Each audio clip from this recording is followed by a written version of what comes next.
Sige pa ma'am, okay na pa ma'am.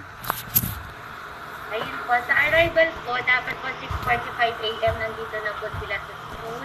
Yeah. And as much as possible po, mag-attend po ng morning ceremony. But sa case naman po ni Renz, wala po tayong problema kasi po, lagi po siyang nakaka-attend ng morning ceremony po. Yes, So very good on that part po. kasi may service naman po siya eh. Apo. Okay. So sa tardiness naman po, sir, considered late na po kapag 7:16 AM na po nakarating yung isang student po. And then, sa academic performance and student deliverables, sir, nakita niyo na po ba yung card ni Ren? Yes po ma'am, medyo maganda naman. Opo. Yeah. Yes po. Super, sir. And then, sa last part po, sir, papirmahan na lang po kasi po ibabalik po yun sa akin. Yes, okay pa. Noted po yan ma'am. Tapos po, sa accomplished and submitted tasks, yung performance tasks po natin, and quizzes, ito po yung mga activities and written works po na ginagawa po nila inside the classroom. Assessment naman po yung midterms and finals po nila. Okay po. And just in case lang naman po na may blank grades po sila, it doesn't mean na bagsak po. So, magpa-comply pa rin po and lalapit na lang po sa concerned teacher or involved po. Okay po. And then, So far wala naman si Renz na gano'n eh, no? wala naman po. Yes, Sa medical clinic naman po, ito po yung pag may nararamdaman po yung anak po ninyo, then pumasok po, punta na lang po agad sa clinic para po ma-check ng mga nurses po natin. Okay po.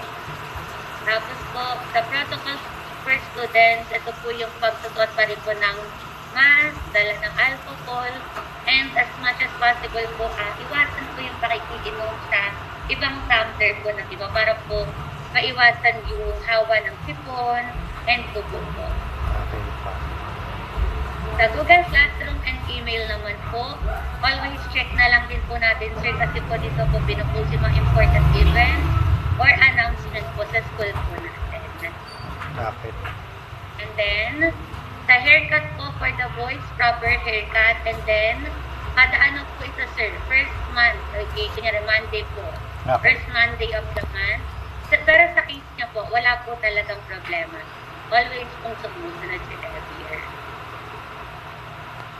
Sa cellphones naman po, these are not allowed po inside the classroom.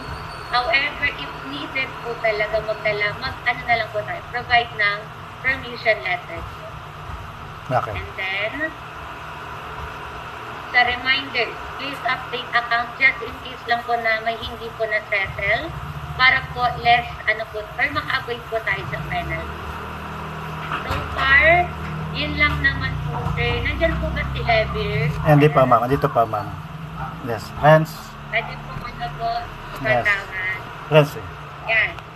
So, sir, si Levir po, ako din po yung subject teacher nila ng grade 10. Ba. And based on my observation po, ngayong year po, sobrang nag-excel din po siya, nagkaroon po ng improvements. Ba. And yung mga observation ko po sa kanya is maaasahan po talaga sa academic, matulungin po sa classmate niya po. May isa po siyang student na tinutulungan po. And then, ayun po, when it comes to mga written work, mga projects po, activities, yung mga crafts po nila, sobrang dedicated po doon si Levir. Nako-comply naman po lahat? Nako-comply naman po lahat? Yes, sir. Walang problema dyan. Talagang maaasahan po niya anak niyo, sir. So, Okay. with that, sir, pwede po picture po tayo. Sure. Sige pa ma'am. Renz, smile. Sige po. 1, 2, 3. Okay na po, sir. Yes. Thank you po, sir. Ma'am, question pa. Sir, Ma'am, yes, question pa ma'am. Sa Saturday, tuloy po ba sila sa Saturday? Ay, itatanong ko na lang po, sir, sa subject teacher po na involved po nila. I think yung sa ano po yun nila, yung may donation drive sa Antipolo. Antipolo, yes pa mama. Okay, Sige, sir, update ko na lang.